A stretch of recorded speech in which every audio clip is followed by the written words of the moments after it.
Bakunzi ba Nema Gospel TV turabaramukije dutewe iteka n'Imana kandi gusubira kuronka karyo ngo tubane namwe twongere tuganire twinjire mu mizi muri ca kiganiro dukunda kubashikiriza twise Go Deep. Twinjira mu mizi muri iyi minsi turacari ku gitabo c'ivyahishuriwe Yohana, ariko nkuko twabibabwiye n'ibindi bitabo nkuko muzaba mubidusavye navyo tuzovyinjira mu mizi. Iki turacafise uwemeye kutwinjirira mu mizi ni Aime Kazimire Harerimana. Mwaramutse Aime. Mahoro cane. Muraho muragume. Turashimira Imana Justin. Yego, juno munsi siniyerekanye kumvo zitamvuyeko, ariko kandi ni vyiza. Hari n'uwundi nawe yigeze kuvuga ngo tuzokora ikiganiro ngo haboneka umwigisha gusa. Nibaza ko ari aka karyo gaciye gatera kaboneka. Gutyo no munsi niwe uza kubugaragara wenyene, ariko nanje barumva ko ndahari. Murakoze ntewe iteka. Yego, gutyo ugaragare wenyene. Ikiganiro c'ubushize hari ico tubwira ku makomantere canke ico bacaravuzwe kuri ico. Ico twovuga ni ku kijanye n'umumarayika yahagaze ukuguru kumwe mu kiyaga, ukundi aguhagarika imusozi kw'isi. Twarabonye ko yari umumarayika avuye imbere y'Imana akomeye. Abantu rero babajije ibibazo barambaje bati none uwo mumarayika yari ameze gute? Yashoboye guhagarara ukuguru kumwe akaguhagarika mu kiyaga, ukundi akaguhagarika kw'isi. Twarabonye rero ko yari umumarayika ahambaye avuye imbere y'Imana. Igihe cyose rero ikintu gikozwe n'Imana, Bibiliya ivuga ko Imana ishobora kudukoresha ibirengeye cyane ivyo twiyumvira. Ariko kandi twarabonye ko cari ikimenyetso c'intsinzi. Yari umumarayika yariko aratangaza intsinzi. Ko Imana yatsinze ikiyaga, Imana yatsinze isi, kandi vyose biri mu kuboko kw'Imana. Yego. Imana ishimwe. Amen. None rero n'ubu vyose biri mu kuboko kw'Imana. Kuboko kwayo kabisa. Ego. Ubushize twagarukije twari ku gice c'icumi, twagarukije ku murongo wa gatandatu. Tuvuze ngo no munsi umurongo wa mbere dutangurira ko muri iki kiganiro n'umurongo w'indwi. N'umurongo w'indwi. Dusenga Imana hanyuma twinjire mu mizi. Mana turagushimiye. Kuri Imana nziza, Imana igira neza, Imana igororotse. Turagushimiye Mana ko ari ico uri kurakora kugira ngo abantu bashobore gutahura ibi vyahishuwe. Nivyo muri iki gihe cacu, nivyo muri iki gihe c'iherezo, kugira ngo abantu batagwa muri surprise y'Imana. Nudushoboze gutangaza, nudushoboze kubivuga, kugira ngo umuntu wese ari n'amatwi avyumve, kandi n'ufise amaso avyisomere, kuko igihe kiri hagufi kubwa Kristo Yesu umwami wacu. Amen. Murakoze cyane.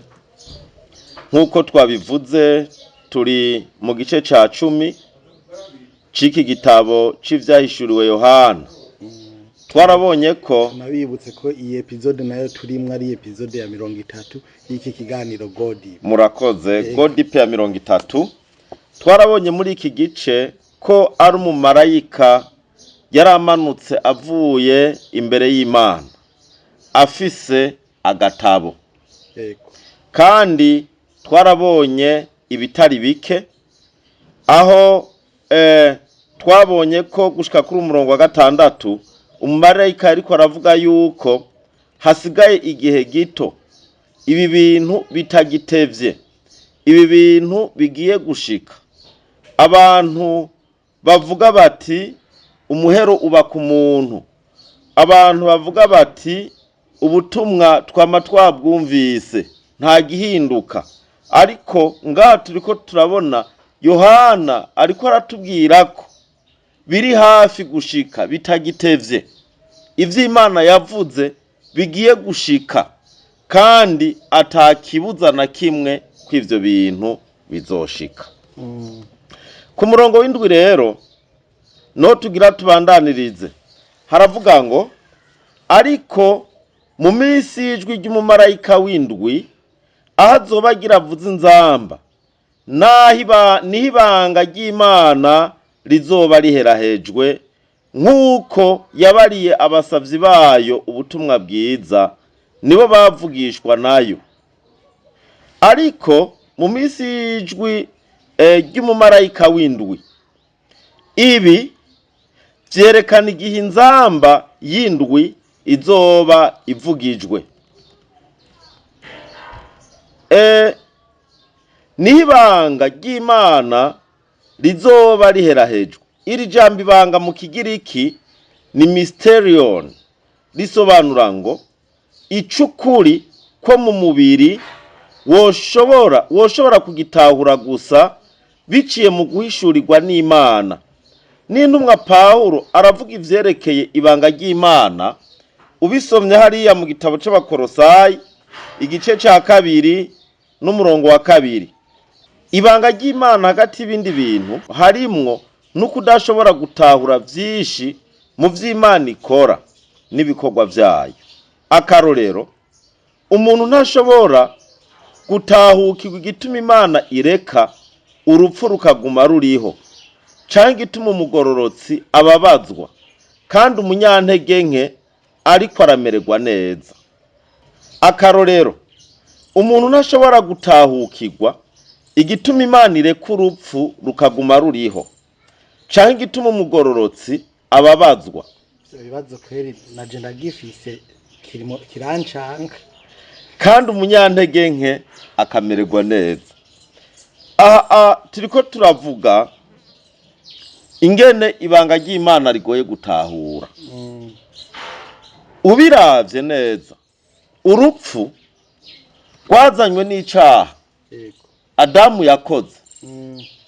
Kubera Imana yari yamubwiye, iramubwira ati yewe Adamu, ibi bintu niwabikora, iki giti ndagushiriye ngaha, niwanagikorako nukugikorako uzopfa. Rero Adamu kubera kutumvira Imana, amaze kwemerera Eva akajya kuri ca kintu Imana yamubujije, byamuzaniye urupfu. Kandi urupfu byazaniye Adamu, nawe Adamu yaciye agwanduza abantu bose bari n'umubiri. Ngaha rero ugiye kuraba Yesu nawe Adamu wa kabiri, womenga yari guca kuraho urupfu agaca rufuta agaca rukuraho. Hanyuma kandi wocumenga abantu bakora ibibi nibo bari bakwiye gupfa, abantu batubaha Imana nibo bari bakwiye gupfa, abantu bagabitanya nibo bari bakwiye gupfa. Ariko Yesu ntiyakuyeho urupfu rw'umubiri, mugabo ico yakoze, Yesu yarukuyemwo ububasha, yarukuyemwo ubushobozi, kubera ko abantu bose bari bafise ubwoba bw'urupfu, kuko upfuye byaba birangiye byaba biheze. Mugabo Yesu nawe yazanye ubugingo, kuko gushika uwo munsi urupfu rudafise ijambo rya nyuma ku muntu. Ariko iyo umuntu apfuye abazosubira kuzuka akaba muzima nk'uko Yesu nawe ariho ari muzima. Abantu rero ntibatahura ingene usanga abantu babi, usanga abantu bakora ibibi aribo bamerewe neza, aribo bafite amafaranga, aribo barya neza, aribo bari hejuru. Bagaca babaza ati none kubera iki Imana ibikora? Igihe kizoshika nk'uko tubibona mu Baroma 16 n'umurongo wa 25, Abikorinto ba mbere 2 n'umurongo w'indwi, aho ibintu vyanyegejwe vy'Imana tuzobimenyeshwa kandi tukazobitahura vy'ukuri, nk'uko tubibona mu Baroma, nk'uko twabonye muri iki gice c'Abaroma 16 n'umurongo wa 25 n'Abanyefeso 3 n'umurongo wa 4. Umunsi umwe rero ikibazo abera bari munsi y'izuba bafise c'amananiza babajije kizoronka inyishu nk'uko tubibona mu vyahishuriwe Yohana 6:10. Nk'uko yabariye abasavyi bayo ubutumwa bwiza, nibo bavugishwa nayo. Iri ryungane mu yandi majambo rivuga ngo ibijanye n'inkuru nziza yabatangarije abicishije mu bavugishwa. Abavugishwa bo mw'isezerano rya kera baravugishijwe ivy'ibihe, amabanga y'Imana azoshigwa habona agatahurika nk'uko tubibona hariya mu gitabo c'uwavugishwa n'Imana Amosi igice ca 3:7. Umurongo w'8 havuga ngo ryajwi numvise rivuye mw'ijuru, nongera kuryumva rimbarira riti, genda wabire igitabo kizinguruye. Mu Kigiriki bakoresheje ngo agatabo gato kazinguruye kari mu kuboko k'umumarayika ahagaze ku kiyaga n'imusozi. Genda wabire agatabo gato canke igitabo kizinguruye kiri mu kuboko k'umumarayika. Yohana ategetswe kugenda gufata agatabo gato kari mu kuboko k'umumarayika. Ibiri muri ako gatabo vyari vyarekuriwe ahabona, mugabo vyasaba ko haba akigoro ko kugira ngo abishikire. Niko biri no kugira ngo ushikire imigisha y'Imana, hari akigoro gasabwa imbere yo kuyishikira. Imana iradutegekaniriza mu gatabo tubwirizwa kuyironderera iyo iri. Umurongo w'9, nja aho uwo mumarayika ari, ndamubwira kuma ko gatabo gato, arambarira tenda ugatsonsomere. Mu Kigiriki bakoresheje ijambo rivuga ngo ukarye. Karakururira mu nda, ariko mu kanwa karagusosera nk'ubuki. Njaho marayika ari, ndamubwira kuma ko gatabo canke ndamubwira kuma ico gitabo. Yohana yarubasha itegeko rivuye mw'ijuru. Yaregereye umumarayika, aca asaba umumarayika ngo amuhe ako gatabo gato. Nta gutinya na gato gukwiriye kuba muri twebwe iyo turiko turubahiriza gukurikiza itegeko ry'Imana. Iyo turiko turagomba gukora ivy'Imana igomba, iyo tugomba gushira mu ngiro ivy'Imana idusaba, dukwiye kwegera dushize amanga. Arambarira atenda ugatsonsomere canke ukarye. Muri Ezekiyeli 3:1-3 yategetswe gufata ico gitabo no kukirya. Ako gatabo gato rero gaserukira ijambo ry'Imana kuriwe. Ibihe vyinshi ijambo ry'Imana rigereranywa n'ivyo kurya. Ubisomye Zaburi 119:131, Yeremiya 15:16, Matayo 4:4, Petero wa mbere 2:2. Igikorwa co gutsonsomera canke co kurya ico gitabo bitwibutsa uburyo Yohana yaryakiriye akagyinovora, nk'uko tubona muri Yeremiya 15:16. Yohana rero yategetswe kurya ico gitabo canke kugitsonsomera. Bisobanura ko yabwirizwa kwakira ubutumwa bwose bwari muri co, atari kwakira igice cabwo gusa. Iri jambo ryari rivuye ku Mana, yategerezwa kuryakira uko ryari rije kandi akarishira mu ngiro. Mu nda ariko mu kanwa karagusosera nk'ubuki.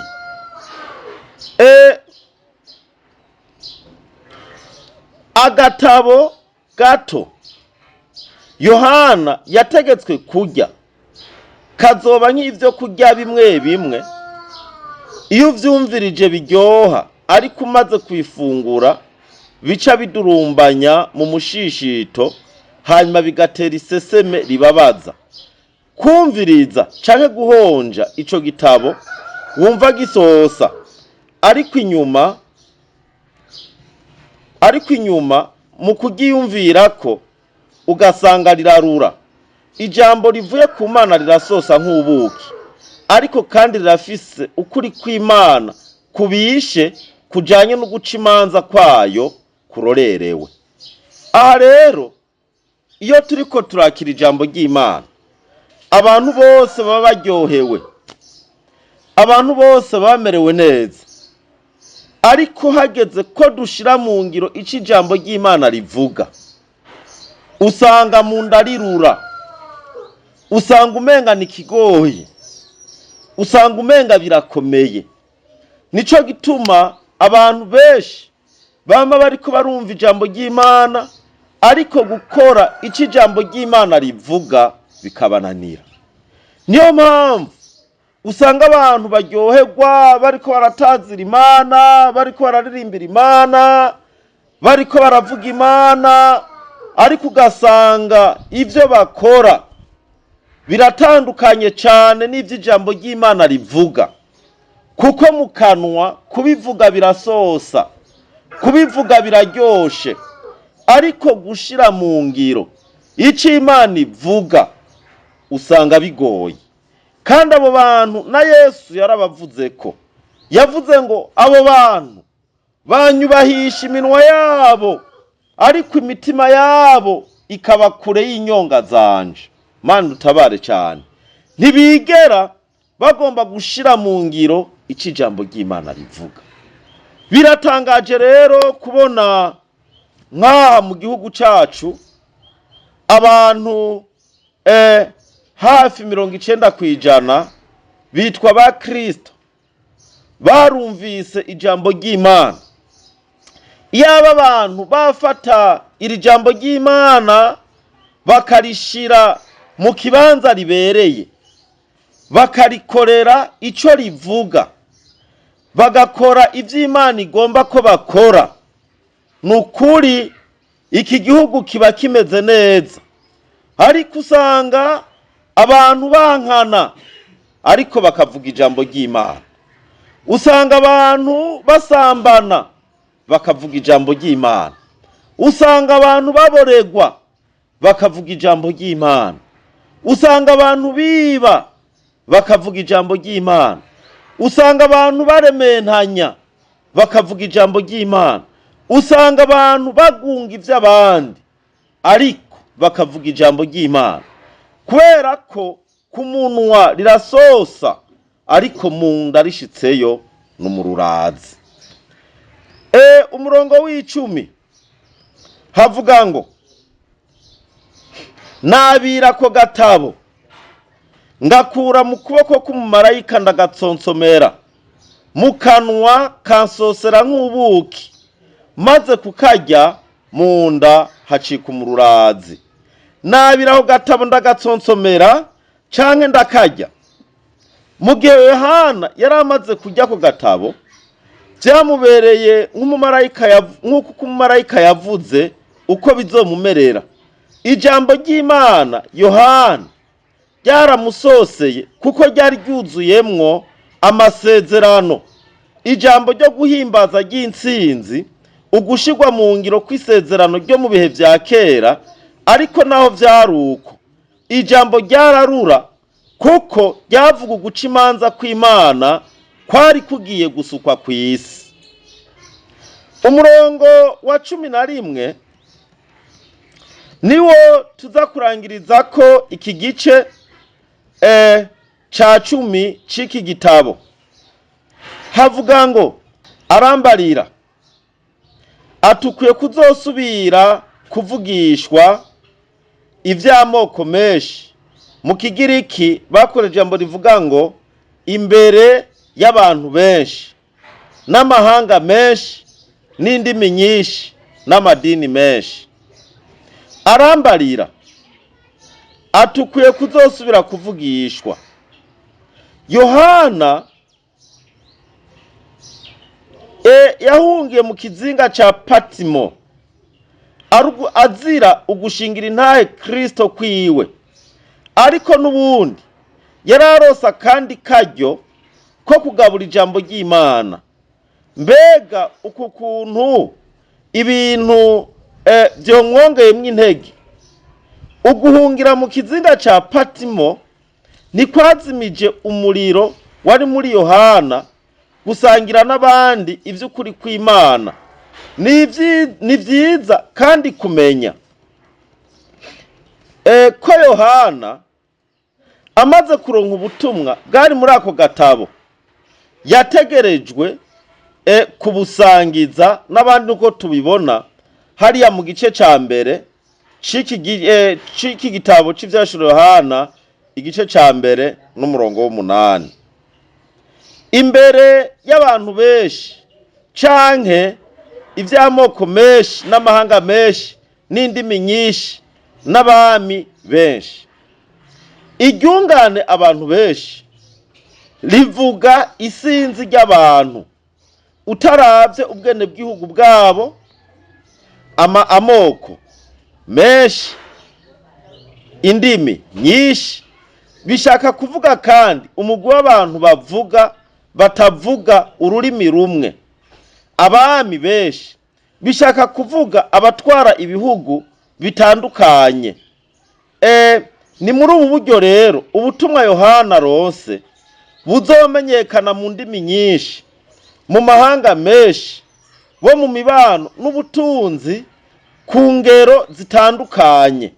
Niyo mpamvu ubutumwa buvugwa mu ndimi zose kugira ngo umuntu wese ashobore gutahura ico Imana yagomba. Rero mu gutuma Yohana ubu butumwa kwari kugira ngo abantu bose bo mu moko yose baremwe n'Imana baze bashikirwe n'ubu butumwa bwiza mu ndimi zabo, umuntu wese uko ashobora kubitahura, kuko intumbero nukumenya ko igihe kiri hafi, nukumenya ko Yesu agiye kuza, nukumenya ko atagiye guteba, nukumenya ibihe vya nyuma bizoranga iki gihe kugira ngo umuntu wese ashobore kwitegura ntagwe muri surprise y'Imana. Iyi rero ni nindi nzira yerekana ko ijambo ry'Imana ari iry'abantu bose. Imana ishimwe. Ni ngaha turangirije iki gice ca 10 c'iki gitabo, aho Yohana yeretswe umumarayika yamanutse azanye agatabo akuye imbere y'Imana.